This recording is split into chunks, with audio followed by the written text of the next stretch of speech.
কৃষ্ণ জয় গুৰু শংকৰ। আজি ভক্তি সুধা সত্ৰত গুগল মিটৰ যোগেদি বিভিন্ন প্ৰান্তৰ পৰা সংযুক্ত হৈ থকা বাপ সমস্ত গোপিনী স্বৰূপা আই সমস্ত আপোনাৰ সবৰে আজ্ঞা মানি আমি মহাপুৰুষ মাধৱদেৱৰ অমৰ গ্ৰন্থ নামঘোষাৰ একাংশ পাঠ কৰিবৰ কাৰণে আমি আগবাঢ়িছো। আগমুহূৰ্তত আপোনাৰ সবৰ শ্ৰীচৰণত প্ৰণিপাত জনাই আমি আগবাঢ়িছো। কৃষ্ণ কৃষ্ণ কৃষ্ণ হৰি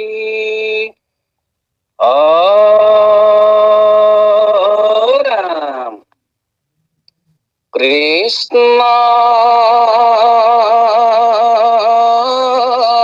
শংকৰ গুৰু হৰি ৰাম ৰাম ৰাম হৰি ৰাম ৰাম ৰাম। কৃষ্ণ কৃষ্ণ কৃষ্ণ। মুক্তি নিস্পৃহ জিতো এহি ভকত কনমু ৰখমই মাগো ভকতি সমস্ত মস্তক মনি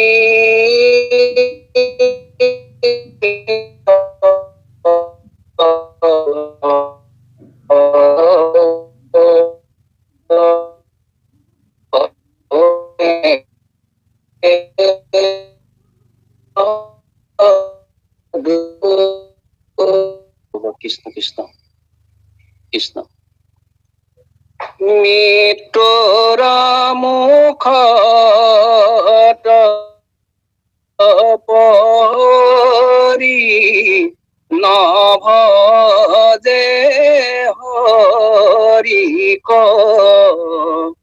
ইটো অধমৰ জীৱনত অধিক অধিক ইটো অধমৰ জীৱনত অধিক অধিক হৰি পদে নভজে শাস্ত্ৰৰ সাৰ বুজি বেংকামুৱা যমদূতে তাক ফুৰে খুজি। ৰাম বেংকামুৱা যমদূতে তাক ফুৰে খুজি। কৃষ্ণ কৃষ্ণ কৃষ্ণ কৃষ্ণ কৃষ্ণ।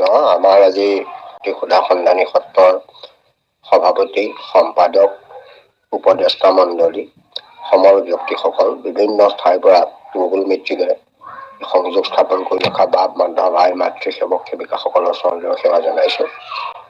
আজি এয়া মহাপুৰুষ মাধৱদেৱৰ বিৰচিত নামঘোষাৰ আমাৰ প্ৰাৰ্থনা সভাৰ পূৰ্বৰ পৰা পাঠ আৰু সৰলীকৰণ কাৰ্যসূচী চলি আহিছে। আজিও শুকুৰবৰীয়া ভাৱে আপোনাৰ সবে নামঘোষা পাঠ আৰু সৰলীকৰণৰ কাৰণে আলোচনা কৰি ঠিক কৰিছে। আমাক আপোনাৰ সবে কিছু সৰলীকৰণ কৰিবৰ কাৰণে আজ্ঞা কৰিছে। আপোনাৰ সবৰ আদেশ শিৰোগত কৰি লগতে আপোনালোকৰ পৰা আশীষ বিচাৰি সেৱা জনাবলৈ বিচৰা হৈছে। কাৰণ সকলোৰে যদি আশীৰ্বাদ হয় তেহে প্ৰভু ভগৱন্তই কৃপা কৰিব। প্ৰভু ভগৱন্তৰ কৃপা নহলে কোনো কথাই ব্যক্ত কৰিব নোৱাৰি। কাৰণ কৃষ্ণৰ কৃপাত ব্ৰহ্মাৰ ভৈল জ্ঞান, কৃষ্ণ কৃপা বিনে কাৰ্য সাধিব টান। এটা প্ৰভু ভগৱন্তৰ কৃপা হবলৈ আপোনালোকৰ আশীৰ্বাদ লাগিব। সেয়ে আপোনালোকৰ আশীৰ্বাদ বিচাৰি মহাপুৰুষ মাধৱদেৱৰ বিৰচিত এভাগী ঘোষাৰে আমি আপোনাৰ সৰ্বচৰণে সেৱা নিবেদন কৰিছো। ৰাম আমি যত জীৱ তোমাৰ পালন, হৰি হৰি হৰি হৰিয়ে, তুমিহে পালিয়া ফুৰাহু জয়ন্ত জোৱামি, আবে যেবে নিজ ভৃত বোলে পালা, হৰি হৰি হৰি হৰিয়ে, ত্ৰেবেশে কৃপাল কৃত কৃতমি, ৰাম ত্ৰেবেশে কৃপাল কৃত কৃতমি। কৃষ্ণ কৃষ্ণ বাবন সমস্ত। আমি আগতে পাইছিলো আজি যিটো সেইমতে 485 বুলি কোৱা হৈছিল, বাৰু যি হওক এয়া পাঠ হৈ গল চাগে, ব্যাখ্যা হৈ গল চাগে। এতিয়া আৰম্ভ কৰিছে 494 পৰা। গতিকে আগৰ এই যে আমাৰ আজি যিটো পাইছিলো আমাৰ মেধিবাপৰ পৰা, তাত 485 বুলি উল্লেখ আছিল আৰু এতিয়া 494 গাইছে। হ'ব বাৰু, এই দুখনৰ পৰা আমি বাৰু এতিয়া এই সম্বন্ধত সৰলীকৰণ কৰিবলৈ আমি চেষ্টা কৰিম। এয়া আপোনালোকে পাইছে নিন্দা শিতানত আমাৰ এই পদচন্দৰ, এয়া মানে বিশেষকৈ নিন্দা এটা শিতান ইয়াত মহাপুৰুষ মাধৱদেৱে দিছে। নিন্দা শিতান মানে এইটো নহয় কাৰোবাক গালি পাৰিবৰ কাৰণে ব্যৱহাৰ কৰিছে, কাৰোবাক তিৰস্কাৰ কৰিবৰ কাৰণে কৰিছে, কোনোবাক কিবা এটা মানে ধৰণে বিসুৎকাৰ কৰিবলৈ তৈয়াৰ কৰিছে, তেনে নহয়। আচলতে এইটো নিন্দাটো হৈছে সামান্য ভাৱে কাৰোবাক অলপ চেতনা জগাই তোলা এটা প্ৰয়াস। বহু লোক আছে ভক্তি মাৰ্গলৈ আহিছে হয়তো, বা ভকতৰ সংগ লাভ কৰিছে বা শৰণ গ্ৰহণো কৰিছে, কিন্তু হৰি ভক্তি সাধনৰ ক্ষেত্ৰত নিজকে ভাল মতে নিয়োজিত কৰিব পৰা নাই। বিষয় বাসনাত লাগি আছে, ভোগ বিলাসত লাগি আছে, মায়ামোহত লাগি আছে, অন্যান্য ধন সম্পদ কথা মানে আদি ঘটিবৰ কাৰণে মনোনিৱেশ কৰি আছে। প্ৰকৃততে ভক্তিৰ দিশত গুৰুত্ব দিয়া নাই, সচেতনতা অহা নাই। সেইবিলাক লোকক মানে মানসিকভাৱে জগাই তুলিবৰ কাৰণে এই নিন্দাসূচক ঘোষা কেইফাকি মহাপুৰুষ মাধৱদেৱে তৈয়াৰ কৰিছে। নিন্দা উদ্দেশ্য ভকতসকলৰ উদ্দেশ্য কৰিয়ে কৈছে, সজ্জনসকলৰ উদ্দেশ্য কৰিয়ে কৈছে যে যিসকলে হৰি ভক্তি সাধনত মানে একান্ত ভাৱে মনোনিৱেশ কৰা নাই, তেওঁলোকৰ কাৰণে কিছু সচেতনতা আনিবৰ কাৰণে ঘোষাবিলাক ব্যক্ত কৰিছে। এতিয়া এই ভাগিত কৈছে যে আমি মৃত্যুৰ মুখত পৰি নভ যে হৰিত, সিটো অধমৰ জীৱনত ধিক ধিক।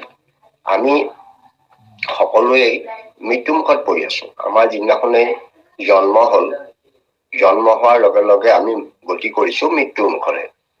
কাৰণ আমাৰ লক্ষ্যস্থান হল মৃত্যু খাটাং। সকলোৱে যিমানেই ডাঙৰ নহওক, যিমানেই সম্ভাৱী মানুহ নহওক, যিমানেই ক্ষমতাশালী মানুহ নহওক, সকলোৰে গন্তব্যস্থান মৃত্যু। যদিও কোনোবাই আগ হৈছে বা পিছ হৈছে, কিন্তু এদিন মৰিব লাগিব, এইটো খাটাং। কাৰণ মৰাৰ পৰা আমি কোনেও বাচিব নোৱাৰো। আৰু লগে লগে তাৰে কোনোবাই জন্ম হৈ মৃত্যু মুখলৈ গতি কৰিছে যদিও বাটতা পথ সলাই ভোগ বিলাসৰ পথৰো গতি কৰিছে, বা বিষয় বাসনাৰ সঠিক গতি কৰিছে, বা বিভিন্ন ক্ষমতা আদিৰ প্ৰতিও তেওঁলোকে গতি কৰিছে। গতি কৰি কৰি কৰি কৰি সেইদৰে গৈও কিন্তু শেষ অৱস্থাত তেওঁলোকৰ মৃত্যু হব পাৰো। আমাৰ মৰিশালনিখনিৰ নিচিনা কথাটো, সকলোৰে ধ্যান শেষ হৈ যাব। গতিকে আমি সকলোৱে মৃত্যুমুখৰ যাত্ৰী, আমি মৃত্যুমুখত পৰি আছো, আমি মৰাৰ পৰা বাচিব নোৱাৰো, খাটাং। সেইকাৰণে আমাক এইটো সচেতন কৰি দিবৰ কাৰণে মহাপুৰুষ মাধৱদেৱে কৈছে যে মৃত্যুৰ মুখত পৰি নভ যে হয়, মৃত্যুৰ মুখত আমি পৰি আছো, আমি মৰাটো খাটাং, আমি তাৰ পৰা বাচিব নোৱাৰো। আৰু আমি যিবোৰ সম্পদ আদি ঘটিছো সংসাৰ চক্ৰত, ধন টকা পইচা ক্ষমতা, এই সমস্ত বিলাক মৃত্যুৰ আমাৰ শেষ হৈ যাব। যিমানেই ক্ষমতা নহওক, কোনোবাই হয়তো তেওঁৰ কাৰণে শোক প্ৰস্তাৱ লব, কোনোবাই হয়তো তেওঁ যশতুলি গাব, কিন্তু সেইবিলাকে তেওঁৰ মৃত্যুৰ পৰা তাৰিব নোৱাৰে, এইটো খাটাং। সেইবোৰ মাত্ৰ একোটা একোটা বাহ্যিক ভাৱে মানুহে সান্তনা ধৰিবলৈ কৰা এটা ব্যৱস্থা। আৰু ঈশ্বৰ ভক্তিৰ বাহিৰে মৃত্যু তৰাৰ কোনো উপায় নাই। সেইকাৰণে সচেতন কৰি দিছে, তুমি বহুত বিভৱ থাকিব পাৰে, বহুত সা সম্পদ থাকিব পাৰে, বা তুমি বহুত পাৱাৰ ক্ষমতাও তুমি ঘটিব পাৰা, মানুহে সন্মানো কৰিব পাৰা, তোমাক দেখিলে সকলোৱে সন্মানৰ চকুৰে চাব, কিন্তু মনত ৰাখিবা, যিদিনাখন মৃত্যু হ'ব, মৃত্যু হোৱাৰ লগে লগে সেই সকলোখিনি শেষ হৈ গুচি যাব। তাৰ পাছতে তোমাৰ কথা পাহৰি যাব। তুমি যেতিয়ালৈকে সংসাৰত থাকিবা তেতিয়ালৈহে তুমি সন্মানৰ যোগ্য হ'ব, তাৰ পিছত আৰু তোমাৰ কথাত গুৰুত্ব নিদিয়ে। সেইকাৰণে আমি সকলোৱে চেতনা লভি জীৱনৰ যে লক্ষ্যটো মৃত্যু, মৰিব লাগিব, সেই কথা উপলব্ধি কৰি আমি বৰ্তমানে সচেতন হৈ যাত্ৰা আৰম্ভ কৰিব লাগে, কামো কৰি যাব লাগে, আমাৰ জীৱনৰ দায়িত্ব কৰ্তব্য পালন কৰিব লাগে, ধৰ্ম অৰ্থ কামৰ মুখ্য কাৰণ চতুৰ্বৰ্গই সাধন কৰিব লাগিব। এইবোৰ কৰি যাওঁতে যাতে ঈশ্বৰক পাহৰি নাযাওঁ, ভগৱন্তৰ নাম লবলৈ যাতে পাহৰি নাযাওঁ, কাৰণ যিটো আমাৰ মৃত্যুৰ পথৰ যাত্ৰীৰ কাৰণে আটাইতকৈ উত্তম সম্পদ, এইটো পৰকালৰ বিধ, সেইটো পাহৰি গলে আমাৰ কিন্তু বিপদ হব। সেইকাৰণে আমাক এইটো সচেতন কৰি দিছে। সেইকাৰণে আমাক অধম বুলি কৈছে, যিজনে মৃত্যু পথৰ যাত্ৰী হৈও ভগৱন্তক নভজে, সেইসকল অধমৰ শাৰীতে পেলাইছে। অধম বুলি কৈছে কেলে? কাৰণ তেওঁলোকৰ অধম হল কি, মানুহৰ অধম কেতিয়া হয়, যেতিয়া তাৰ চেতনা নাথাকে, কি কৰিছো কি নাই কৰা একো নাজানে। অধম, মধ্যম, উত্তম, উত্তম উত্তম। গতিকে মানুহ অধম হলেও কিন্তু তাৰ প্ৰগতি আছে। যিকোনো ক্ষেত্ৰতে এটা ক্লাছতো কোনো নাথাকে, সি অন্তত আগলৈ খোজ দিবই লাগিব, অলপ অলপকৈ তাৰ জ্ঞান উদয় হবই লাগিব। মধ্যম স্তৰলৈ যাব, তাৰপৰা উত্তম স্তৰলৈ যাব, উত্তম হ'ব। এইটো হৈছে জীৱনৰ উদ্দেশ্য। একে জেগাতে থকাটো কেতিয়াও জীৱনৰ মানৱ জীৱনৰ উদ্দেশ্য নহয়। কিন্তু ইতৰ প্ৰাণীবিলাক একে জেগাতে থাকে। আজি বোলে 2000 বছৰ আগত টুকুৰা চৰাই যিটো বাহ সাজিছিল, সেই বাহ এতিয়াও সাজি আছে। তেওঁলোকৰ কোনো প্ৰগতি নাই। তেওঁলোকে তাত বোলে এইটো অলপ বেলেগ ধৰণে বাহটো সাজো, এইটো কৰা নাই। আৰু সেই তাহানিৰ যুগতে কাউৰী বাহত আমাৰ কুলিয়ে কণী পাৰিছিল, এতিয়াও পাৰি আছে। গতিকে তেওঁলোকৰ যিবিলাক ব্যৱস্থা, সেই ব্যৱস্থাবিলাকত কোনো ধৰণৰ প্ৰগতি নাই। মানুহ কিন্তু প্ৰগতিশীল। মানুহ সদায় একেটা স্তৰতে নাথাকে, ওপৰলৈ আগবাঢ়ি গৈ থাকে। সেইকাৰণে মানুহ আমি অধমৰ স্তৰতে আছো বুলি কৈছে ইয়াত, যে যদি হৰি তুমি ভজনা চেতনা হোৱা নাই, তেতিয়াহ'লে তুমি অধম। সেইকাৰণে আমাৰ জীৱনটো হেনো ধিক ধিক বুলি কৈছে। ধিক মানে অৰ্থহীন হৈ পৰিছে। এটা মানৱ জীৱন লাভ কৰি মানৱ জীৱনৰ যদি সফলতা আনিব নোৱাৰো, উদ্দেশ্য যিটো, সেই উদ্দেশ্যক যদি আমি কাৰ্যত নখটুৱাও, তেতিয়াহ'লে আমাৰ জীৱনটো ধিক ধিক বুলি কৈছে মহাপুৰুষ মাধৱদেৱে। আৰু তাৰপিছতে কৈছে যে হৰিপদে নভজে শাস্ত্ৰৰ সাৰ বুজি, বেংকামোৱা জমদূতে তাক ফুলে খুজি। হৰিপদে নভজে, হৰিৰ চৰণক যিজনে ভজনা নকৰে, হৰিৰ চৰণক যিজনে মানে একান্ত মানে ভজিবলৈ চেষ্টা নকৰে, তেতিয়াহ'লে তেওঁ শাস্ত্ৰৰ মানে সাৰটোকে বুজা নাই। সমস্ত শাস্ত্ৰই এটা কথাই কৈছে, ইমানেই শাস্ত্ৰ নহওক, ই খ্ৰীষ্টানেই বোলক, ইছলামেই বোলক, অন্যান্য যিমান ধৰ্ম শাস্ত্ৰ আছে, সকলোৱে হৰি কথাই কৈছে। কাৰণ ধৰ্ম মানেই ঈশ্বৰক মানি চলিছে। কিছুমানে যেনিবা বহু ঈশ্বৰক মানিছে, কিছুমানে কম ঈশ্বৰক মানিছে, কিছুমানে এজন ঈশ্বৰক মানি চলিছে। আৰু ধৰ্মৰ যিটো সেৱা বা উপাসনাৰ প্ৰণালীবিলাক প্ৰত্যেকৰে বেলেগ বেলেগ হ'ব পাৰে, কিন্তু ঈশ্বৰক স্বীকৃতি দিয়াটো ধৰ্ম মানে সকলোৱে মানি চলে। এতেকে সমস্ত শাস্ত্ৰইও ঈশ্বৰৰ কথাটো স্বীকৃতি কৰিছে। এটা যে পৰম সত্য তত্ত্ব আছে, সেই কথাটো সকলো শাস্ত্ৰৰে সিদ্ধান্ত। যে মানে আপুনি খ্ৰীষ্টানলৈও চাব, এই গডৰ কথাই কৈছে, ইছলামলৈও চাব, আল্লাহৰ কথাই কৈছে। আৰু সেইটো আমাৰ ইয়াতো ধৰ্মটো আমিও একমাত্ৰ পৰম ব্ৰহ্ম বা পৰম ঈশ্বৰৰ কথাই কৈছে। তাৰ খালি বিভিন্ন ধৰণে পূজা বা সেৱা কৰা প্ৰণালী বিলাক বেলেগ। এটা শাস্ত্ৰৰ সিদ্ধান্তটো হ'ল হৰিক ভজা, ঈশ্বৰক ভজা, ভগৱন্তক ভজা। সেই সিদ্ধান্তটো, শাস্ত্ৰৰ সাৰটো যিসকল অনুভৱ নকৰি বা নুবুজি ঈশ্বৰক নভজে, সেইসকলক হেনো যমদূত বিলাকে খুজি ফুৰে, বিচাৰি ফুৰে। কাৰণ যমেই নিৰ্দেশনা দিছে যমদূত বিলাকক যে হৰি ভক্তি যিবিলাকে নকৰে, ঈশ্বৰৰ নাম নলয়, তেওঁলোকে অন্য কাম কৰি ফুৰে, ভোগবিলাসত মতলীয়া হৈ থাকে, তেওঁলোকক ধৰি আন, ইয়ালৈ শাস্তি দে, নৰকত পেলাই। এইবোৰ মানে যমদূতে তেওঁলোকক সেইটোৱে প্ৰশিক্ষণ দিছে। আমাৰ যেনেকৈ সেৱা বাহিনী সেৱকসকলক আমাৰ প্ৰশিক্ষণ দিয়ে, যমদূত বিলাককো যমে সময়ে সময়ে প্ৰশিক্ষণ দিয়ে, কোনবিলাকক ধৰিব লাগিব, কোনবিলাকক ধৰিব নালাগে। ইয়াত আকৌ বেংকামোৱা কৈছে এই কাৰণে যে যমদূত বিলাকে পোনে পোনে মানুহজনলৈ চাই ধৰি নানে। কাৰণ মুখখনলৈ চালে হয়তো তাৰ এই যি কন্দা কটা কৰিব, দুখ বেজাৰ কৰিব, হাতে ভৰিৰে ধৰিব, এনেকুৱা ভাৱবোৰ তেওঁলোকে ভালকৈ চালে হয়তো তেওঁলোকৰ দয়া বা কিবা উপজিব পাৰে। সেইকাৰণে তেওঁলোকৰ মুখখন বেকা কৰি লয়।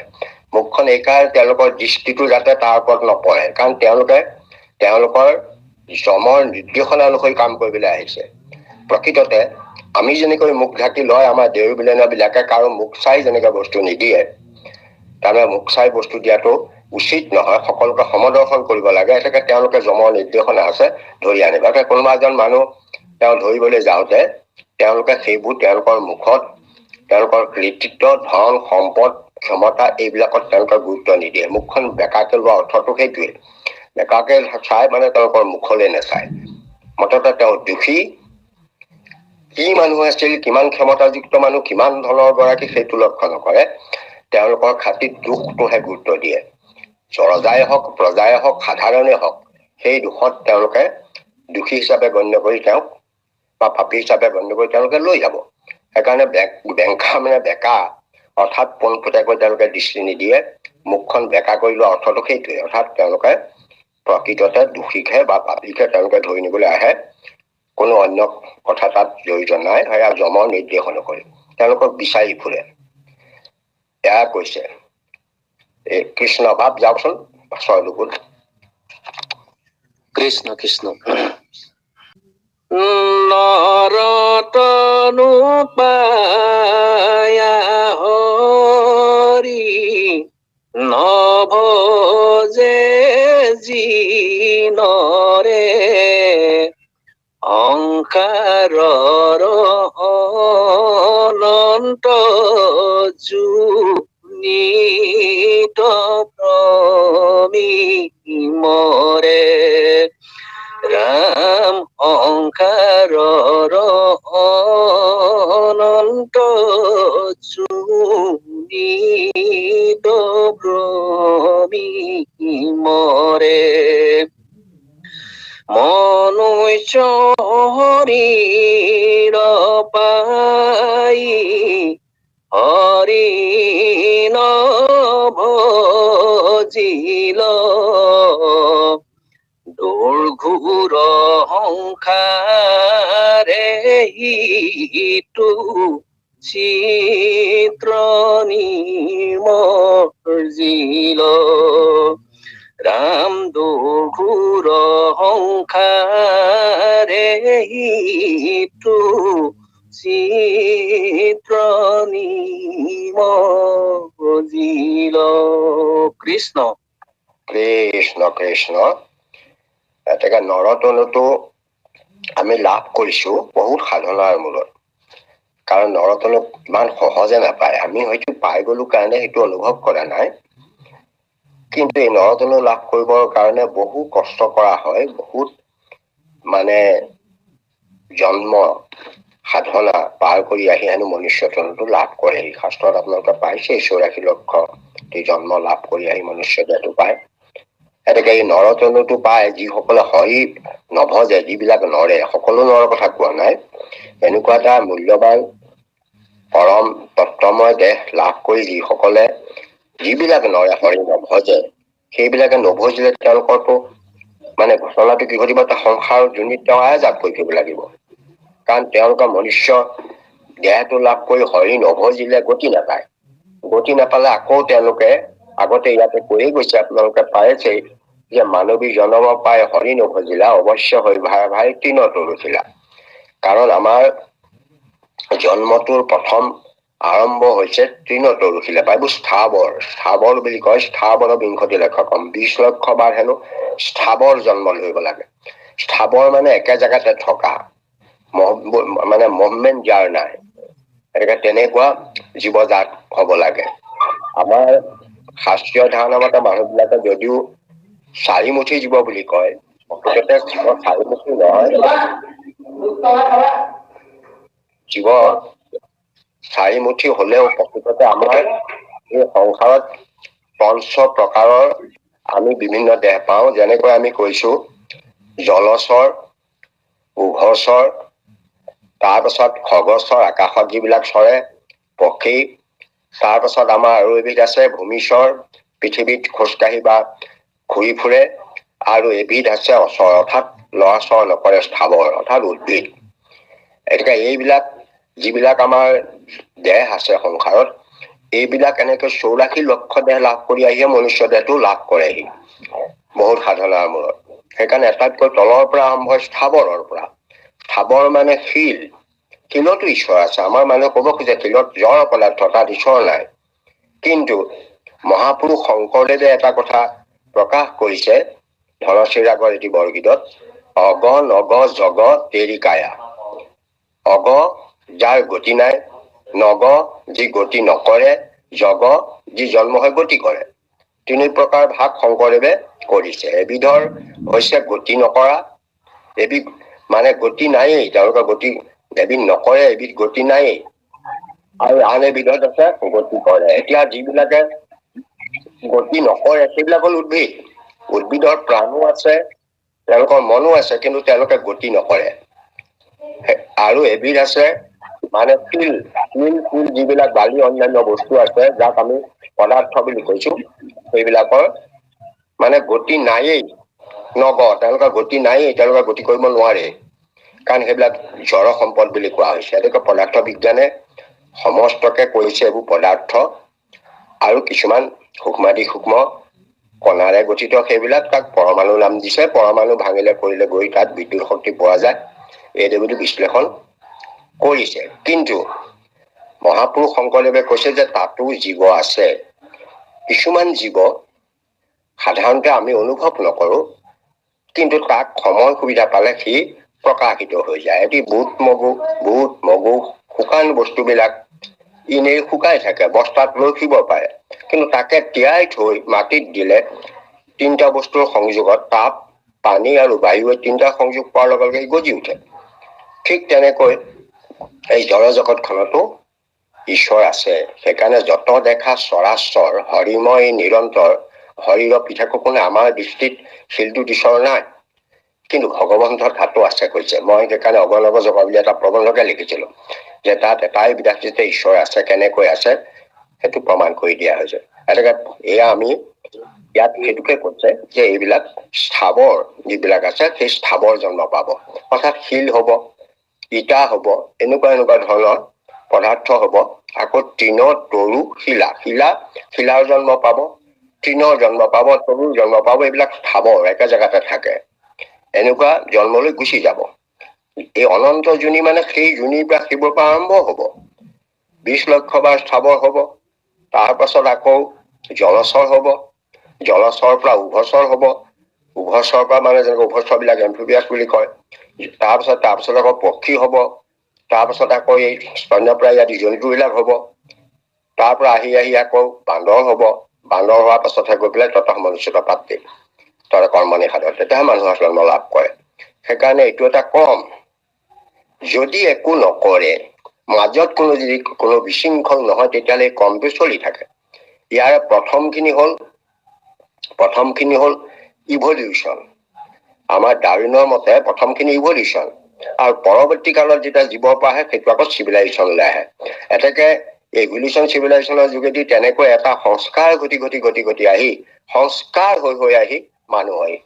এতিয়া আপোনালোকে দেখিছে যে বস্তুৰ পৰিৱৰ্তন ঘটে, যে আলফা পাৰ্টিকুল হওক, গামা পাৰ্টিকুল হওক, এইবিলাক বিজ্ঞানে প্ৰকাশ কৰিছে যে সেইবিলাক ৰিডায়াৰ্ড হৈ যোৱা এটা বস্তু আন এটা বস্তুৰে পৰিৱৰ্তন হৈ যায়। সেইদৰে এই পৰিৱৰ্তন বহু যুগ ধৰি হৈ মানুহৰ দেহটো লাভ হৈছে। গতিকে মানুহৰ দেহটো লাভ হৈছে সংস্কাৰযুক্ত দেহ। এই দেহত এটা পঞ্চ প্ৰাণ ইয়াত আছে, পঞ্চকোষ আছে, তত্ত্বময় বস্তুবোৰ এই মনুষ্যৰ দেহত। মনুষ্যৰ দেহত যিটো নাই হেনো বিশ্বত ক'তোৱেই নাই। শাস্ত্ৰই কৈছে যে মনুষ্য দেহত যিখিনি আছে, বিশ্ব ব্ৰহ্মাণ্ডৰ যিমানখিনি গুণ থাকিব লাগে সমস্তখিনি মনুষ্য দেহ। সেইকাৰণে মনুষ্য দেহটো ক্ষুদ্ৰ ব্ৰহ্মাণ্ড বুলি কোৱা হৈছে, ক্ষুদ্ৰ ব্ৰহ্মাণ্ড। এতেকে এই ক্ষুদ্ৰ ব্ৰহ্মাণ্ড স্বৰূপী মনুষ্য দেহটো লাভ কৰি হৰি নভজাটো সঁচাকৈ আমাৰ কাৰণে অতি দুৰ্ভাগ্যজনক বুলি ইয়াত কৈছে, যে আমি অনন্ত যোনিত ভ্ৰমি ফুৰিব লাগিব। অনন্ত যোনি মানে সীমাহীন জন্ম, ইটোৰ পৰা সিটো আমি সংসাৰ ভ্ৰমণ কৰি ফুৰিব লাগিব। আপোনালোকে হেৰিয়াত এইটো পাইছেই, আমাৰ যিটো ওম নমো ভগৱতে বাসুদেৱায়, এইটো বিশ্লেষত যিটো শ্লোক কিতাপ ব্যাখ্যা কৰিছে, ওমটো এটা কৈছে, নটো এটা কৈছে, মটো এটা কৈছে, এইটো প্ৰতিটো কৈছে। ওম নমো ভগৱতে ভক্তিহীনংশ দীনংশ শোকাতুৰ উময়া। গ শব্দটা ভগৱতে, গ শব্দটোৱে কৈছে গতাহ গত্ৰেণ শান্তু ৰশ্মি দীৰ্ঘ সংসাৰ বৰ্তনছু। পুনঃ ন আগন্তু স্বামী ত্ৰাহি মাং মধুসূদন। এতেকে গ শব্দটো তাতে প্ৰকাশ কৰিছে, গতাহা গত্ৰেণ সংসাৰত আয়াজাত কৰি শান্ত মানে ভাগৰুৱা হৈ গৈছে। গতাহা গত্ৰেণ শান্ত ৰশ্মি দীৰ্ঘ সংসাৰৰ বাবে দীৰ্ঘ সংসাৰৰ সৰোবৰত মই ভ্ৰমণ কৰি কৰি কৰি হে প্ৰভু মই একেবাৰে ভাগৰুৱা হৈ পৰিছো। পুনঃ ন আগন্তু স্বামী, মোক পুনঃ কাৰো আকৌ সংসাৰলৈ আহিবলৈ নিদিবা, তুমি ত্ৰাহি মাং মধুসূদন। এতেকে এইদে বুলি ভগৱতৰ ভটো হেনো ব্যাখ্যা ঘোষণা কৰিছে। গটোৰ পাছত ৱটোৱে কৈছে, বহৌ হি যোনিদাৰ পৃথক পৃথক গৰ্ভবাস মহাদুখাত ত্ৰাহি মাং মধুসূদন। বহু মানে মই কিমান যোনিদাৰ ভ্ৰমণ কৰি সংসাৰত ঘূৰি ফুৰিম, এইটো যোনিৰ পৰা সেইটো যোনি পাইছো, কিমি কীট হস্তি ঘোঁৰা কি জন্ম লৈছো তাৰ আপোনালোকে ইন্দ্ৰদ্যুম্ন ৰজাৰ যিটো প্ৰাৰ্থনা তাতে গম পাইছে যে কিমি কীট হস্তি ঘোঁৰা আমি কেতিয়াবা একদম আমি খালৰ লেতেৰা জেগাৰ কীটৰো জন্ম লাভ কৰিছো, আমাৰ কৰ্মফলে কৰ্মগতি সেইবিলাক। এইদৰে আমি বিভিন্ন যোনিত উপজি মৰি জন্ম লাভ কৰি গৈ গৈছো। কেতিয়াবা এনেকুৱা জন্ম আছে দিনটোত 10 বাৰ জন্ম হয়। আমাৰ এতিয়া 100 বছৰ পাইছো, কিন্তু এনেকুৱা কিছুমানৰ সৰু সৰু প্ৰাণী আছে যিবিলাকে দিনটোত এবাৰ জন্ম হৈ আকৌ মৃত্যু হৈ আকৌ এটা জন্ম লাভ কৰে। এইদৰে সংসাৰ হৈ আছে, তেওঁলোকৰ কালটো কম জীৱন কাল। এইদৰে অনন্ত যোনিত আমি ভ্ৰমণ কৰি ফুৰিবগে লাগিব যদি হৰি নভজো। কাৰণ তৃণতুলশিলালৈ যাম, তাৰ পৰা এইবোৰ 84 লক্ষ কোটি জন্ম লাভ কৰিম, তাৰ পাছতো যদি আমি আকৌ যাওঁ, আকৌ ঘূৰি পথাবলৈ অনন্ত কেনেকৈ হল। আহি 84 লক্ষ কোটি জন্ম অতিক্ৰম কৰি আহি মানুহ পালোহি, আকৌ নভজিলো, আকৌ তললৈ গুচি গলো। এইদৰে অনন্ত যোনি নহলগৈ জানো? 84 লক্ষ 44 লক্ষকে কৰোতে কৰোতে কিমান অনন্ত। সেইকাৰণে ইয়াক অনন্ত শব্দটো প্ৰয়োগ কৰিছে যে সংসাৰ অনন্ত যোনিত ভ্ৰমি মৰে, মৰি এতিয়া মানে জন্ম মৃত্যু হৈ মৰি থাকে। দুৰ্লভ শৰীৰ পাই হৰি নভজিলা, যে মনুষ্য শৰীৰটো দুৰ্লভ কৈছে, পাবলৈ টান। দুৰ্লভ মানে সহজলভ্য নহয়, কাৰণ তাক দুৰ্লভ বুলিছে। যিসকলে হৰি ভজনা নকৰে তেতিয়াহলে তেওঁলোকে দুৰ্ঘৰ সংসাৰে সিটো চিত্ৰ নিমজিল। তাৰ চিত্ৰটো এই ভয়ানক সংসাৰখনক মজিব লাগিব, অৰ্থাৎ সি অহাজাক কৰি থাকিব লাগিব। কাৰণ এই সংসাৰতে সি কষ্ট পাব লাগিব, সংসাৰত কাৰোবাক গালি খাব লাগিব, কাৰণ কৰ্মফলন হৈ হবই সেইটো। আপুনি যিটো জীৱক মাৰিছে, কোনোবা এটা জীৱ আমি মাৰিছো, সেই জীৱটোৱে আকৌ আপোনাক মাৰিব। তেনেকৈ এইদৰে কৰ্মফলত আমি সংসাৰ চক্ৰত আমি ভ্ৰমণ কৰি শাস্তি ভুগি ভুগি থাকিব লাগিব। সেইকাৰণে ইয়াত কৈছে যে ইয়াত চিত্ৰ সংসাৰ তেওঁ দুৰ্ঘৰ সংসাৰ তেওঁ চিত্ৰ নিমজিল, অৰ্থাৎ তেওঁ তাতেই চিত্ৰটো সোমাই পৰিল। কৃষ্ণ বাপ, এতিয়া আপুনি পুনৰ আকৌ আৰম্ভ কৰক 498 পৰা। কৃষ্ণ কৃষ্ণ কৃষ্ণ। কলি যোগে হৰি নাম নকৰে কীৰ্তন, আপোনাক আপুনি বঞ্চিলে সিটো জন। ৰাম আপোনাক আপুনি বঞ্চিলে সিটো জন। হৰি ভজি হৰি নাম নলয়ে সাক্ষাৎ, আপোনাক আপুনি কৰিলে আত্মঘাত, আপোনাক আপুনি কৰিলে আত্মঘাত। কৃষ্ণ কৃষ্ণ কৃষ্ণ কৃষ্ণ। এতিয়া মানে আমাৰ এটা কথা আছে কি, এই কলি যুগটো ভকতসকলৰ কাৰণে এটা অনুকূল সময়। তাৰমানে কিছুমান আমাৰ অনুকূল সময় থাকে। যদি বাৰিষা বতৰতে খেতি বাতি নকৰে, যেনেকৈ আপুনি সময়ত তাৰ সুফল লাভ নকৰে, ঠিক কলি যুগটো ভকতি কৰিবৰ কাৰণে এটাই উপযুক্ত সময়।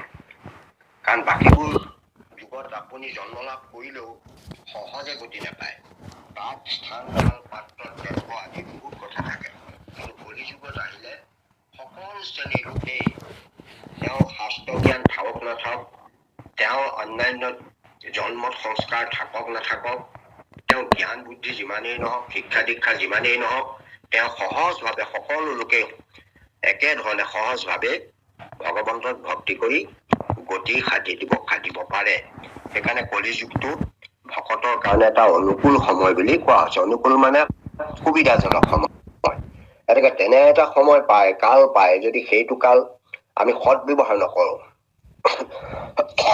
আমি যদি সৎ ব্যৱহাৰ নকৰো, তেতিয়াহ'লে আমাক নিজে নিজে বঞ্চনা কৰি ললো। এটা পৰীক্ষা দিবলৈ গ'ল, পৰীক্ষাত 3 ঘন্টা থাকে, এই 3 ঘন্টা পিৰিয়ডত পৰীক্ষাৰ প্ৰশ্ন কাকতখন লৈ যদি সি ক'ৰবাত অদৰকাৰী কথা চিন্তা কৰি থাকে, অন্য কথা ভাবি চিন্তি থাকে, তেতিয়াহ'লে তাৰতো সময়টো পাৰ হৈ গুচি যাব। সময়ত তাৰ পৰীক্ষাৰ প্ৰশ্ন কাকত লিখা নহ'ব, নম্বৰ কম পাব। এতেকে গৈ এই প্ৰশ্ন কাকতখন পায়েই যদি অকণো সময় অপব্যয় নকৰি যদি ল'ৰাটোৱে যদি লিখিবলৈ লয় তাৰ গোটেই কথাকেইটা, তেতিয়াহ'লে সেই সময়ত কৃতকাৰ্য হ'ব পাৰিব। এতিয়াও আমি কলিযুগটো আমি পাইছো, এনেকুৱা এটা ভাল দেহ পাইছো, মনুষ্য দেহ লাভ কৰিছো, আৰু লগে লগে আমি ঠাইকনো ভাল পাইছো, ভকতিৰ অনুকূল ঠাই। চব জেগাত গ'লে আপুনি ঈশ্বৰ ভক্তি কৰিব নোৱাৰে, এনেকুৱা ঠাই আছে ঈশ্বৰ ভক্তি কৰিব নোৱাৰে, পৰিৱেশ তেনেকুৱা নাই। গতিকে এটাইখিনি পাইছো, খালি আমি ঈশ্বৰৰ নাম ল'ব লাগে। সেই সুবিধাকণ যদি নলওঁ, তেতিয়াহ'লে সেই পৰীক্ষাৰ্থীজনে পৰীক্ষাৰ 3 ঘন্টা পিৰিয়ডৰ ভিতৰত সি আজে বাজে কৰি প্ৰকৃত দায়িত্ব পালন নকৰাৰ কাৰণে সি জীৱনটো নষ্ট কৰি পেলাব, নষ্ট হৈ যাব। তাৰ নিজক বঞ্চিলে ন, সিও বঞ্চনা কৰিলে। পাছত গৈ পেলাই সি পৰীক্ষা হলত একো নিলিখি আহি পেলাই মাষ্টৰক গালি পাৰি থাকিলেতো নহ'ব, বা অন্যান্য কথাক গালি পাৰি থাকিলেতো নহ'ব, প্ৰশ্ন কাকত টান বুলি ক'লে নহ'ব। গতিকে সময়ৰ সৎ প্ৰয়োগ কৰাটো আমাৰ সকলোৰে কৰ্তব্য। এতিয়া কলিযুগটো আমাৰ ভকত বৈষ্ণৱসকলৰ সাধু সন্তৰ কাৰণে এটা অনুকূল সময়। গতিকে এইখন সময়ত আমি হৰিনাম ললে মিলি পৰে, সহজ হয়, কৰিবলৈ ভাল হয়। তাৰমানে যেতিয়া লোহাডাল গৰম হৈ থাকিব, আমাৰ এটা কথা আছে কি যে যেতিয়া লোহাডাল গৰম হৈ থাকিব, তেতিয়াই যদি হামাৰটো নামাৰে, তেতিয়া লোহাডাল আপুনি কেতিয়াও ডাঙৰ বহল কৰিব নোৱাৰে। গতিকে লোহাডাল গৰম হৈ থাকোতে হামাৰটো মাৰিব লাগিব। অৰ্থাৎ অনুকূল হৈ থাকোতেই যদি আপুনি হৰি ভক্তি কৰি দিয়ে, তেতিয়াহ'লে আপুনি তাৰ সুফল লাভ কৰিবলৈ সমৰ্থ হ'ব। সেইকাৰণে মহাপুৰুষ মাধৱদেৱে আমাক সোঁৱৰাই দিছে যে কলিযুগৰ সময়টো হৰি ভক্তি সাধনৰ কাৰণে এটা অনুকূল সময়। এই সময়ত যদি ঈশ্বৰৰ নাম লোৱা যায়, তেতিয়াহ'লে তেওঁৰ জীৱনটো সাৰ্থক হ'ব।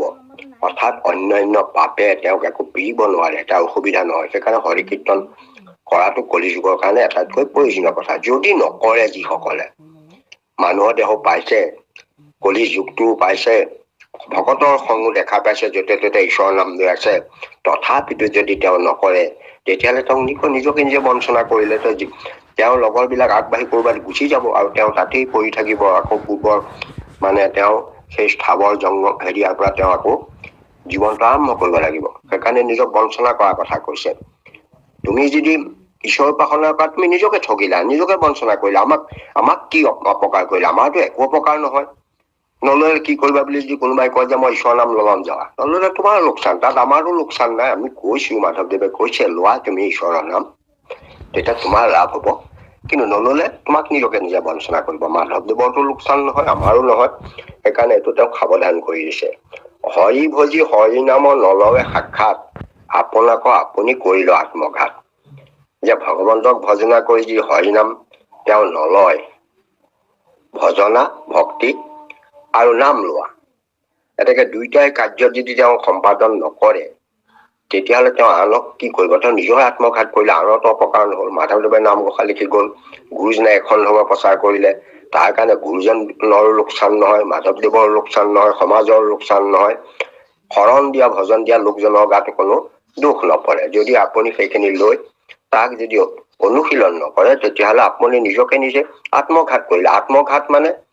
আত্মঘাতটো হ'ল আমি ইংৰাজীত এইটো আমাৰ চুইচাইড বুলি কয়, নিজকে নিজে মাৰিলে।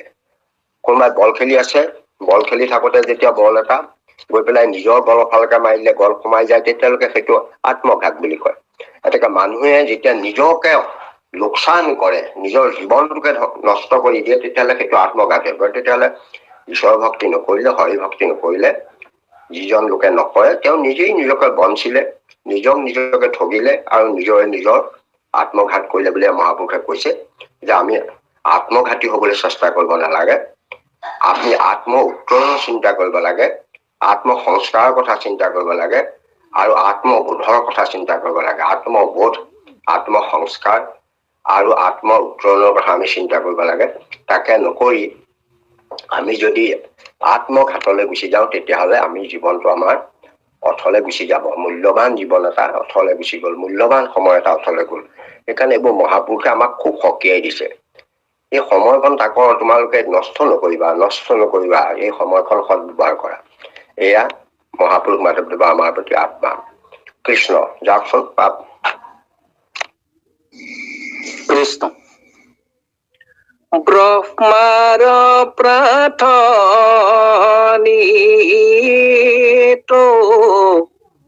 নৰতনু পায়া, নভজিলে হৰি বঞ্চিলে বিষ্ণু মায়া।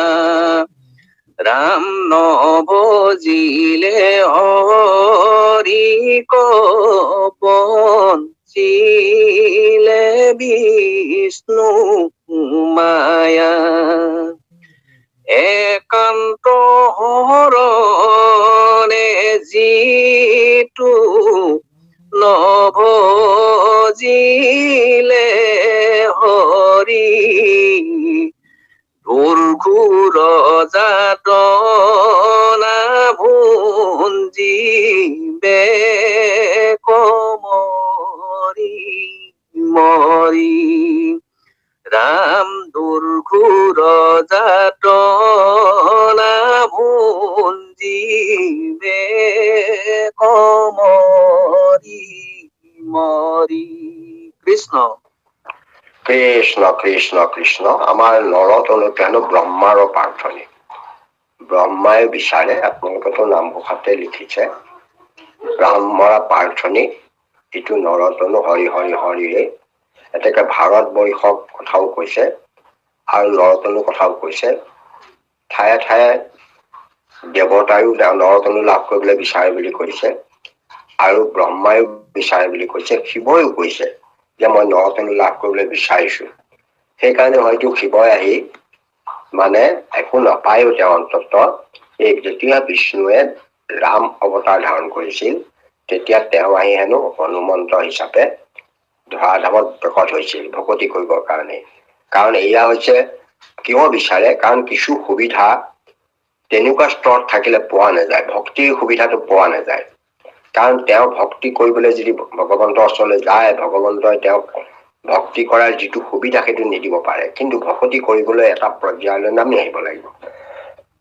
ব্ৰহ্মাই সেইকাৰণে মনুষ্য তনু লাভ, কাৰণ মনুষ্য তনু বিচৰাৰ মূল কাৰণটোৱে হৈছে যে মনুষ্য তনুটোত আটাইতকৈ এটা পূৰ্ণাংগ বস্তু ভগৱন্তৰ শৰীৰত যিখিনি আছে, সেই সমস্ত খিনি গুণ গৰিমা মানুহৰ দেহতো আছে, খালি আমি বিকাশ কৰিব পৰা নাই। মই আগতেও কৈছো, এডাল চুম্বক আৰু এডাল লোহাৰ মাজত বিশেষ পাৰ্থক্য একো নাই। তাৰ যিটো ধাতুগত বস্তু, দুইটাৰ একে ধাতুৰে নিৰ্মিত। চুম্বকডালৰ যিবোৰ ভিতৰত থকা অনুপৰমাণু আছে, কাৰণ সকলো পদাৰ্থ কিছুমান অনুপৰমাণুৰে গঠিত, সেই অনুপৰমাণু বিলাক চুম্বকডালত খালি শৃংখলাবদ্ধ হৈ আছে, এফালৰ পৰা এফালে সজাই থোৱা আছে, সজ্জন প্ৰণালীত সজাই থোৱা আছে। আৰু এই লোহাডালত বিশৃংখল হৈ থাকে, এটা পূবফালে থাকিব, এটা পশ্চিম ফালে থাকিব, এটা এনেকৈ বিশৃংখল হৈ থাকে। সেইকাৰণে এডাল লোহাই তেনেকে চুম্বকৰ দৰে কাম কৰিব নোৱাৰে। সেইকাৰণে বৈজ্ঞানিক পদ্ধতিৰে এডাল সাধাৰণ লোহাকো চুম্বকলৈ পৰিৱৰ্তন কৰাৰ ব্যৱস্থাটো ৰাখিছে। কেনেকৈ ৰাখিছে, যে লোহাডাল প্ৰথমতে চাফা কৰিব লাগিব, কাৰণ কিবা কিবি অন্যান্য মূল্যৱান পদাৰ্থ মামৰ আদি তাত লাগি থাকিব লাগে। সেইখিনি চাফা কৰি পৰিষ্কাৰ কৰি লৈ তাক কেইবাটাও পদ্ধতি আছে, ইলেক্ট্ৰনিক পদ্ধতি আছে, বহুত পদ্ধতিৰে কৰিব পাৰি। তাৰ ভিতৰত সহজে কৰিব পৰা এটা প্ৰণালী আমৰা সকলোৱে ঘৰতে কৰিব পাৰো, সেইটো হ'ল এডাল চুম্বক লৈ। কাৰণ চুম্বকৰ নিয়মটো হ'ল উত্তৰ মেৰু আৰু দক্ষিণ মেৰু থাকে, কাৰণ ভূচুম্বকৰ লগত তাৰ সম্পৰ্ক আছে।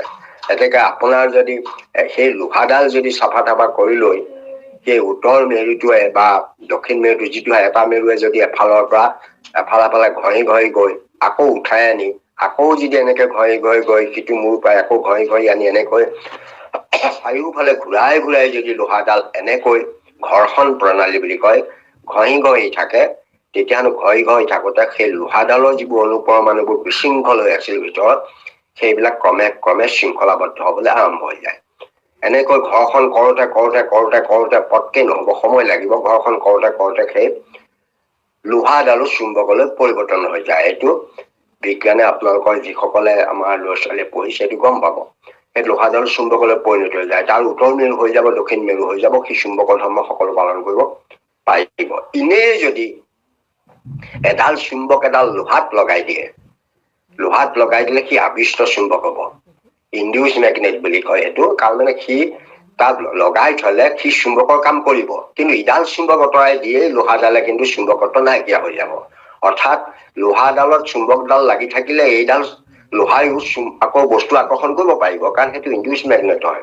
ঠিক আমি যেতিয়া ভগৱন্তৰ ভক্তি কৰি থাকোতে ভকতৰ সংগত আছো, কিছু সময়ৰ কাৰণে আমিও ভগৱন্তৰ কিছু শক্তি আমাৰ শৰীৰ মানুহ ভকত সকলৰ গালৈ আহে, সেইকাৰণে আনকো তেওঁলোকে আকৰ্ষণ কৰি আনিব পাৰে।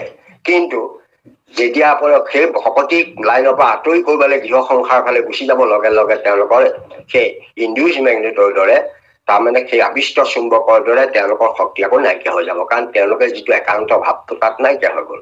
একান্ত ভাৱটো নাইকিয়া হৈ যোৱাৰ লগে লগে তেওঁলোকে মানে অন্যকো আকৰ্ষণ কৰিব ক্ষমতা নাইকিয়া হৈ যায়। সেইকাৰণে আমি যিকোনো প্ৰকাৰে যদি ভগৱন্তক যদি নিৰন্তৰ ভক্তি কৰি থাকিব পাৰো, সাধু সংগত যদি আমি নিৰন্তৰ ভাৱে নিজকে একদম ভগৱন্তৰ নাম নিৰন্তৰ ভাৱে লৈ থাকিব পাৰো, তেতিয়াহলে আমাৰ শাস্ত্ৰই কোৱাৰ দৰে মানে ভগৱন্ত হৰি হৈ যাব পাৰে। নামে সাত কাৰ্য সাধি শেষত যে থৈবন্ত তেন্তে এৰে একে কৰি মানে কোনো পাৰ্থক্য নাথাকিব। ভগৱন্ত আৰু ভকতৰ পাৰ্থক্য নাথাকিব। পাৰ্থক্য দুটা মাত্ৰ অলংকাৰতহে থাকিবগৈ, যাক কোৱা হৈছে কৌস্তুভ মণি আৰু শিৱৎস। তাৰ বাহিৰে বাকী 30টা অলংকাৰ ভকতক সম্পূৰ্ণভাৱে লাভ কৰি ভগৱন্তৰ সৈতে একেকাৰ হৈ পৰিব। গতিকে সেই অৱস্থাটোলৈ গুচি যাব পাৰিব। আমাক সেইকাৰণে উপায়টো দিছে যে আমাক এই যিটো মানে ভজনা ভক্তি, এটাকে দুটা তনুটো সেইকাৰণে বৰ ভাল তনু বুলি কৈছে। ব্ৰহ্মাৰ বাৰ্থনু নৰতনু বুলি কৈছে। নৰতনুটো তেনেকুৱা সদৃশী, মানে ভগৱান বনাই দিব পাৰে দেহটোক। নৰতনুটো ঈশ্বৰ হৈ যাব পাৰে। সেইকাৰণে আমাৰ সেই ভকতি মাৰ্গৰ যোগেদি এজন নৰ নাৰায়ণ হৈ যাব পাৰে। নাৰায়ণ হৈ যাব পৰা ক্ষমতাটো শাস্ত্ৰই দিছে। সেইকাৰণে ব্ৰহ্মাই বিচাৰে, কাৰণ যিটো দেহ লাভ কৰিলে নাৰায়ণ হব পাৰে, সাধনা কৰি সফলতা লাভ কৰিব পাৰে, সেই দেহটো লাভ কৰিবলৈ ব্ৰহ্মাই বিচাৰে। দেৱ দেৱতাসকলে বিচাৰে, সকলোৱে বিচাৰিলে তেনেকুৱা এটা দেহ পায়। ইমান ধুনীয়া দেহ এটা পায়, ব্ৰহ্মাই বিচৰা দেহ এটা পায়, সঁচাকৈ আমাৰ সমান আৰু দুৰ্ভগীয়া নাই। মহাপুৰুষে কৈছে যে আমি সেই দেহটো পাই হৰি ভকতি কৰাত আমি ইচ্ছা নকৰিলো, হৰি ভক্তি কৰিবলৈ আমি মন নকৰিলো। অন্যান্য বিষয় বাসনা ভোগ বিলাক, ৰাজনীতি, পদ মৰ্যাদা সন্মান, এইবোৰ বিচাৰি আমি দৌৰি ফুৰিলো। এতিয়া তাৰ ফলত সেইটো বিষ্ণু মায়া পালে। আমাক বঞ্চিলে বিষ্ণু মায়া, সেইটোকে বিষ্ণুৰ মায়া। কাৰণ বিষ্ণু মায়াটোৱে আমাক অন্যত মজাই ফুৰাই। উদ্দেশ্যটো হৈছে মানুহক আঁতৰলৈ লৈ যাব পাৰিলে, মায়াৰ চালনা কৰিব পাৰিলে আমাৰ মানে সেইটো লাভ হয়। সেইকাৰণে বিষ্ণুৱে এইটো মায়াৰ জাল তৈয়াৰ কৰিছে, যাতে ভক্তি মাৰ্গৰ পৰা মানুহ আঁতৰি যায়। যদি তেওঁ ভক্তি মাৰ্গত আহিবলৈ যদি তেওঁ মানে মায়া নিজেই নাইকিয়া কৰি দিয়ে, তেতিয়াহলে তাত কোনো আনন্দ নাথাকিব। কৈখানি জগত হৈবেক মুকুট, সেইটো মাধৱে কৰিলা গুপুত থাপিলা হৰি নামে ঠাৱে বৈষ্ণৱ গণেশে বিচাৰি পাবে। আপুনি বৈষ্ণৱ দৃষ্টিৰে চালে হৰি ভকত পাব বা সেৱা কৰিবলৈ সুবিধা পাব। সেইকাৰণে আমাক ইয়াত কৈছে যে আমি যদি মানে সঁচাকৈ এনেকুৱা মনুষ্য ব্ৰহ্মায়ু বিচৰা, একেবাৰে নাৰায়ণ হৈ যাব পৰা সামৰ্থ্য থকা নৰতনুটো পাই আমি যদি অন্যান্য কামনা বাসনা ভোগ বিলাসত, যিটো ইতৰ প্ৰাণী বিলাকৰ নিচিনাকৈ ভোগ বিলাসত যদি মজি ফুৰো, আমাৰ আহাৰ নিদ্ৰা ভয় মৈথুন এইবিলাকত যদি আমি মজি ফুৰো, তেতিয়াহলে আমাক এইটো কৈছে যে তেওঁ বিষ্ণু মায়াই পালে। বিষ্ণু মায়াই পোৱাৰ কাৰণে সংসাৰ দিনেই মানে ভ্ৰমণ কৰি ফুৰিছে, মানে মৃগ তৃষ্ণাৰ দৰে পানী বিচাৰি গৈ এনেই মৰিছে, পানীও নাপায়। ইয়াক সেইকাৰণে আমাক সাৱধান কৰি দিছে যে তেনেকে বিষ্ণু মায়াত মোহিত হৈ তোমালোকে নৰতনতো বিফল নকৰিবা। ইয়াৰ পাছতে আৰু এটা তত্ত্বপূৰ্ণ কথা কৈছে যে একান্ত শৰণে যিটো নগজিলে হৰি দৈঘৰে যান্তনা ভুঞ্জিবে মৰি মৰি। আমাৰ মানুহে বহুতে শৰণ লয়, শৰণ বহুতে লৈছে। শৰণ দুই প্ৰকাৰৰ শৰণ আছে, এবিধক একান্ত শৰণ কয় আৰু এবিধক কয় বচনে শৰণ লয়। কাৰণ ল'ব লাগে, বিষয় ভাৱ এটা লাগে, সংসাৰত নহলে বোৱাৰী হলে মানে আনে তেওঁৰ হাতে নেখাব, সমাজত দেউবিলনীয়া হবলৈ লাগে, নামাচাৰ্য হবলৈ লাগে, পাঠক পঢ়িবলৈ লাগে, সমাজত বিষয় ভাৱ পাবলৈ লাগে বা সন্মান লাভ কৰিব লাগে, এনেকুৱা ভাৱতো বহুতে শৰণটো লয়। যে শৰণটো মানে যেন বাধ্যকতামূলক ভাৱে তেওঁলোকে লৈছে, ইচ্ছাকৃত ভাৱে জীৱন সাৰ্থক কৰিবৰ কাৰণে প্ৰকৃত জীৱনৰ উদ্দেশ্য বুজি শৰণ হয়তো বহুতে নলব পাৰে। যিসকলে প্ৰকৃততে জীৱনটো সাৰ্থক কৰিবলৈ শৰণ লৈছে, একান্ত শৰণ বুলি তাক কোৱা হৈছে। তাৰমানে কৃষ্ণ ব্যক্তিৰ একেও যিটো কাহাকো নুপুজে, কৃষ্ণৰহে নামলৰে কৃষ্ণকেহে পূজে, সুখে দুখে লয় এক কৃষ্ণত শৰত কলিত বৈষ্ণৱ সেইটো নৰ মহাজন। এতেকে সেইটো হল সুখে দুখে লব লাগিব। আপুনি দুখত মানে সুখত মানে আপুনি ভোগবিলাসত কব নোৱাৰে, চব আনক গুৰুত্ব দি ফুৰিছে, ৰাজনীতিবিদৰ পাছে পাছে ঘূৰি ফুৰিছে হাত মোহাৰি কিবা পাম বুলি, বা অন্যান্য ভোগবিলাসত পদবী বা কিবা বিচাৰি ঘূৰি ফুৰিছে, ভক্তি কৰিবলৈ নিবিচাৰে তেতিয়া সামৰ্থ্য আছে কাৰণে। যেতিয়া দুখ পালে, কষ্ট পাইছে, ল'ৰা ছোৱালী অসুখ হল, তেতিয়া প্ৰভু দেখিবা আৰু তেনেদৰে চাবা। এতেকে সুখত আৰু দুখত আমি লোৱা নাই, যদি সুখতো লৈছে দুখতো লৈছে তেতিয়াহে ভাবিব ভগৱন্তই যে প্ৰকৃততে এওঁ মোক সুখে দুখে সমভাৱে গ্ৰহণ কৰিছে। এতেকে সুখে দুখে আমি যদি ঈশ্বৰৰ চৰণত শৰণ গ্ৰহণ কৰি থাকো, তেওঁতেই ভাবো আমি এতিয়া কিবা এটা যদি কৃতকাৰ্য হৈ যাওঁ আমাৰ সফলতা বুলি ভাবো, কিন্তু মোৰ দৃষ্টিভংগীয়ে সেই সফলতাবিলাক কৃষ্ণৰহে কিবা। যিটো ভীষ্মই কৈছিল যে ধৰ্মিষ্ঠ বলিষ্ঠ ধনুৰ্ধৰ কিছু নুই, যেহি কৰে ঈশ্বৰে সেহি সত্য হৈ। এতেকে ঈশ্বৰে যিটো কৰিব সেইটোৱে সত্য। মই কোনো শক্তিবান, মই এতিয়া কথা কৈ আছো যে মোৰ গাত জ্ঞান আছে, শাস্ত্ৰ জানো, পণ্ডিত মানুহ, এইবোৰ কথা নচলিব।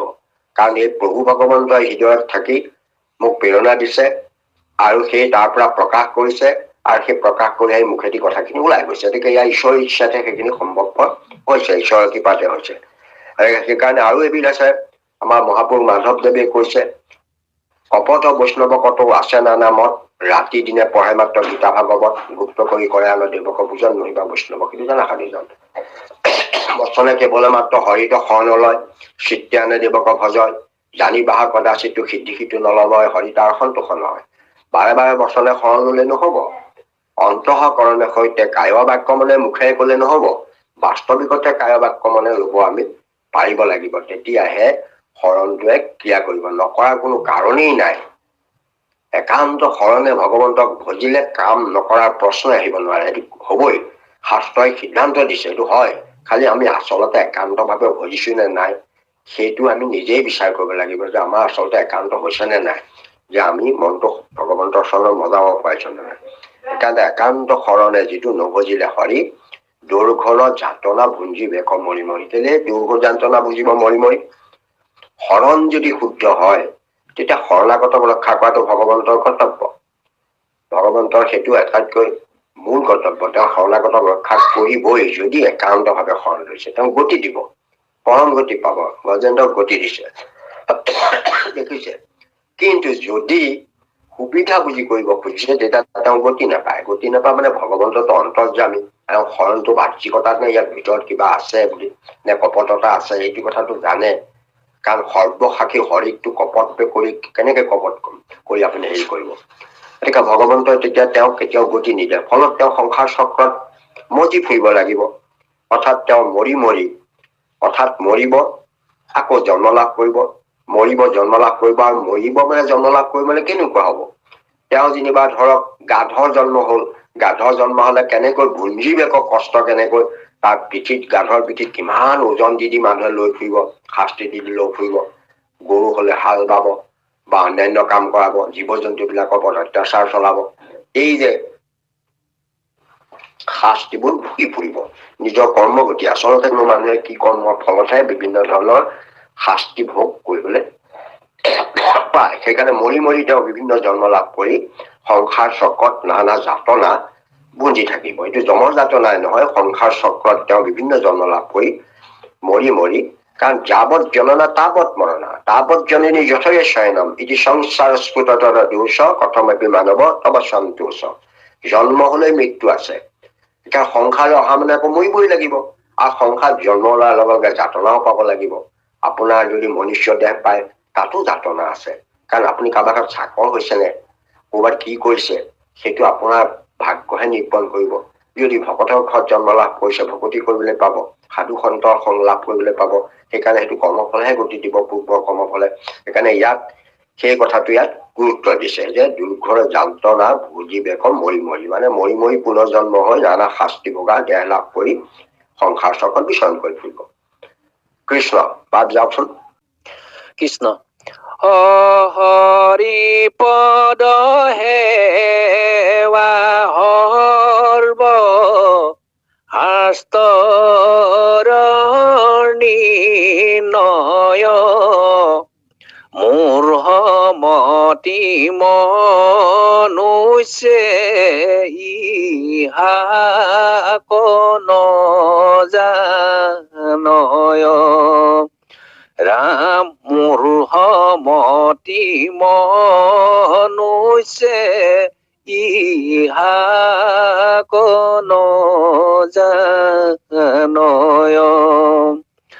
হৰি কুকৰয় বৈশ্য কীৰ্তন ভকতি, হেন নাম ধৰিয়া যায় দুৰ্গতি। ৰাম হেন নাম ধৰিয়া যায় দুৰ্গতি। কৃষ্ণ। কৃষ্ণ কৃষ্ণ। ইয়াত অলপমান মানে আমাৰ খনত অলপমান শব্দ ইফাল সিফাল আছে, বা আপোনাৰখনত থাকে অলপ বেলেগ ধৰণে আছে, যিয়ে নহওক কথা কিন্তু মূল বিষয়টো একেটাই যে হৰিপদ সেৱা সৰ্বশাস্ত্ৰৰ নিৰ্ণয়। নিৰ্ণয় মানে সিদ্ধান্ত। সমস্ত শাস্ত্ৰই হৰিপদ সেৱাটো কে নিৰ্ণয় দিছে। যিয়েই নিদিয়ক, অন্যান্য পন্থা যিমানেই নিদিয়ক, মূলতঃ কৈছে যে হৰি সেৱা কৰিলে এইবিলাক কোনো কামৰ প্ৰয়োজন নাথাকে। সকলো শাস্ত্ৰ, যিমান শাস্ত্ৰ পঢ়িব, তন্ত্ৰ শাস্ত্ৰ পঢ়িলেও সেইটোকে পাব। গতিকে যিমান শাস্ত্ৰ আছে তাৰ সমস্ত শাস্ত্ৰই কৈছে যে হৰি সেৱা কৰিলে তেওঁৰ আৰু অন্য কোনো কাম কৰিব নালাগে। যেনেকৈ আপুনি যদি ডাঙৰ হাতী খোজ এটা থাকে, সেই হাতীৰ খোজটোত যিমান মানে অন্যান্য জীৱ জন্তু যিমানে খোজ দিয়ক তাৰ খোজটো ধৰা নপৰে, হাতীৰ খোজটোৱে ঢাকি পেলাব। ঠিক তেনেকৈ এই হাতীৰ খোজৰ সদৃশ ভগৱন্তৰ নামে বাকী ধৰ্মবোৰ ঢাকি পেলাই, বাকী ধৰ্মবিলাকৰ কোনো প্ৰকাশ নাথাকে। সেইকাৰণে মূল বস্তুটো হৰি সেৱাটোৱে মূল বস্তু, সমস্ত শাস্ত্ৰৰ সিদ্ধান্ত। সেই হৰি সেৱা সমস্ত শাস্ত্ৰৰ এইটো নিৰ্ণয় কৰিছে, সৰ্বশাস্ত্ৰৰ নিৰ্ণয়। আমি মূঢ়মতি মনুষ্য ইহাকো নাজানো। আমি মনুষ্য হলেই নহব নহয়, মানে জ্ঞান থাকিব লাগিব, তেতিয়াহে মানুহ হব। মাটি থকা মানুহ বুলিও নাজানে। এনেকুৱা মানুহ আছে মই যে এজন মানুহ এইটো নাজানে, ভাবে যে মই এইটো দেহ পাইছো, ভোগ কৰিব লাগে, বিলাস কৰিব লাগে, এনেকুৱা। যেনে আমাৰ এটা কৌতুক আছে, মানুহ এগৰাকীয়ে তাৰ মানে এটা সাপ ওলাল, ডাঙৰ সাপ এটা ঘৰৰ ভিতৰত সোমালতে চিঞৰ বাখৰ কৰিলে। এতিয়া মানুহজন দৌৰি আহি মানুহগৰাকীৰ ওচৰ পালেহি। মানে যেতিয়া মানুহজনে চিঞৰ বাখৰ কৰিলে, ওচৰ আহি পোৱাৰ পাছত তেতিয়া বোলে এইটো সাপ সাপ চাওকচোন, বোলে মতা মানুহ এটা মাত, মতা মানুহ এটা মাত। মানুহজনীক কৈছে মানুহটোৱে যে মতা মানুহ এটা মাত, মানে তেওঁ পাহৰি গল যে তেওঁ এজন মতা মানুহ।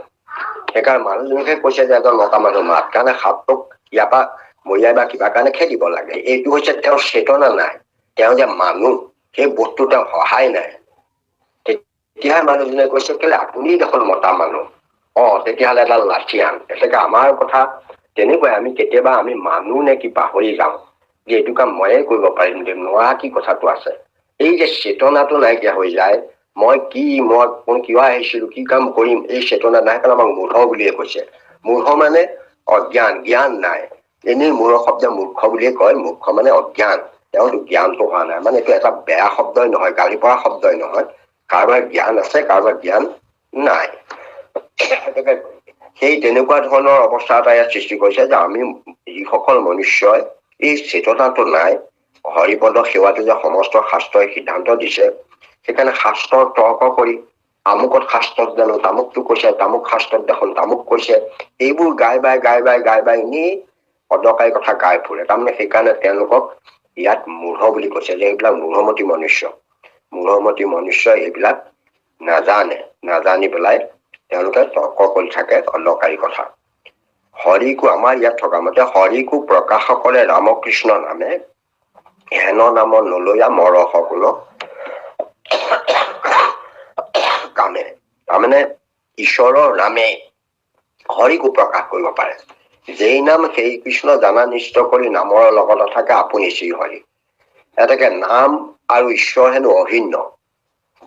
নাম ললে তাত ভগৱন্তৰ স্বয়ং প্ৰকাশ হৈ যায়। যি নাম লোৱাৰো কথা আছে, যদি আপুনি একান্ত বোধেৰে ঈশ্বৰৰ নাম লয় তেতিয়া ভগৱন্ত তাত হেনো প্ৰকাশ হয়। নাম আৰু মানে নামী অভিন্ন। নামী হল ঈশ্বৰ আৰু নাম হল ৰামকৃষ্ণ হৰি নাম। সেইকাৰণে নাম আৰু নামী অভিন্ন। নাম ললে ভগৱন্ত তালৈ প্ৰকাশ পায়, আৰু নাম লৈ যোৱা ভকতজনৰ পিছে পিছেও হৰি যায় বুলি শাস্ত্ৰই কৈছে। সেইকাৰণে ঈশ্বৰৰ ৰামকৃষ্ণ হৰি নামে হৰিকো প্ৰকাশ কৰিব পাৰে। আপুনি যদি নিৰন্তৰ ঈশ্বৰৰ নাম লৈ থাকে তেতিয়াহলে ভগৱন্ত আহিবলৈ বাধ্য হৈ যায়, আহিবই। এয়া ভগৱন্তৰ কাৰণ আপুনি নাম লওঁতে কিন্তু যদি আপুনি ভগৱন্তক ঠগিব বিচাৰিছে, সেইটো ভগৱন্তক ঠগিব নোৱাৰে। কাৰণ ভগৱন্তই আপোনাৰ হৃদয়খন জানে কি বুদ্ধি আপুনি লৈছে। আমাৰ কিছুমান লোক আছে, আপোনালোকে পাইছে ভগৱন্তক ঠগিব বিচাৰে। এই ল'ৰা এটাই যেনেকৈ এনেই যে মানুহ হেৰি কৰিবৰ কাৰণে এই বাঘ ওলাইছে চিঞৰিলে, মানুহবোৰ দৌৰি গল। তাৰপিছত বোলে এনেই ধেমালি কৰিলো বুলি কলে, আকৌ চিঞৰিলে, আকৌ গল।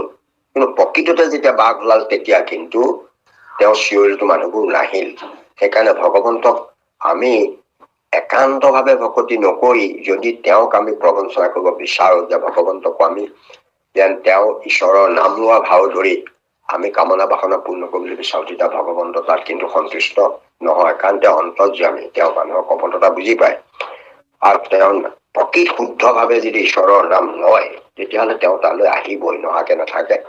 এই শাস্ত্ৰৰ সিদ্ধান্ত ময়ো ভাবো সেইটো দৃঢ়ভাৱে, যে ঈশ্বৰৰ নাম যদি একান্ত ভাৱে আমি লব পাৰো তেতিয়াহলে হৰি প্ৰকাশ হবই। হেন নাম নলৈয়া মৰ সকল কামে।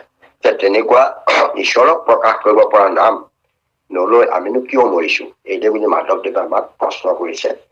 যে ইমান শক্তিশালী, ইমান ক্ষমতাশালী ভগৱন্তৰ নাম, যাক হৰিকো প্ৰকাশ কৰিব পাৰে, যম দুটকো খেদি দিব পাৰে, কলিয়েও চাপিব নোৱাৰে, যে কোনো কাল মায়া আদি থৰথৰি কম্পমান হয়, ইমান শক্তিশালী নাম, পৰম গতি সাধিব পাৰে, জীৱন সাৰ্থক কৰিব পাৰে, ৰোগ ব্যাধি সমস্ত নিৰ্মূল কৰিব পাৰে, তেনে হৰি নাম।